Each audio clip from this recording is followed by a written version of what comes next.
इच्छा आहे की नाही?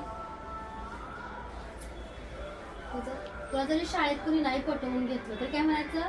सोबतीला म्हण सोबतीला नाही कोणी, सोबतीला माझे स्वामी. तुला बोलायला येईल, तू बोलत राहा. स्वामी आहेत.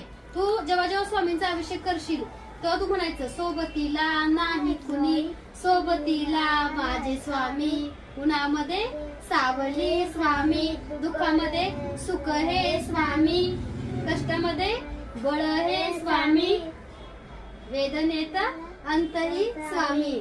श्री स्वामी समर्थ. जय जय स्वामी समर्थ. तुला नक्की बोला येणार. शीतलताईने सांगितले तुला मला भेटायची इच्छा होती ना. श्री स्वामी समर्थ.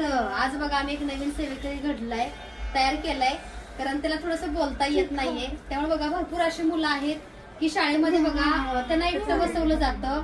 त्यासोबत बघा त्यांच्यासोबतही त्यांनाही बोलण्याचा जगण्याचा अधिकार आहे. हा व्हिडिओ बनवायचं कारण काय आहे की त्याला बोलता येत नाहीये आणि तो असा वेगळा जेवतो, वेगळा बसतो. तर असं कोणी शाळेमध्ये वागत असेल तर असं वागू नका, कारण तुम्ही टीचर या नात्याने किंवा तुम्ही गुरु या नात्याने अशा मुलांना सोबत बसवून त्याला तुम्ही चांगल्या गोष्टी शिकवा. कारण काय होतं, असं जर आपण एकट्याला वेगळा बसवला की त्या मुलांच्या मनावरती वेगळा परिणाम होतो. तर असं कुणी वागू नका. शेवटी कसं असतं माहितीये का, एखाद्याची बुद्धी छोटी मोठी असते किंवा छोट्या मोठ्या प्रकार म्हणजे लहान वयामध्ये काहीतरी गोष्टी घडलेल्या असतात किंवा जन्मताच काही ना प्रॉब्लेम असतो. पण अशा मुलांना आपण त्यांच्यासोबत छान बोललो, आपण त्यांच्या वयाचे झालो तर त्यांना एक विश्वास निर्माण होतो, ते सुद्धा बोलू लागतात. तसं बघा ह्या दादाला आज स्वामींची मूर्ती देऊन त्याला सेवकरी बनवून घेतलाय.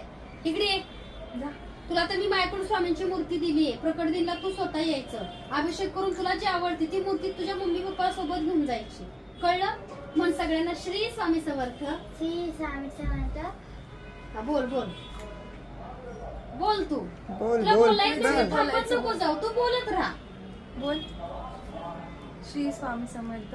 श्री स्वामी समर्थ. जय जय स्वामी समर्थ. जय जय स्वामी समर्थ. श्री स्वामी समर्थ.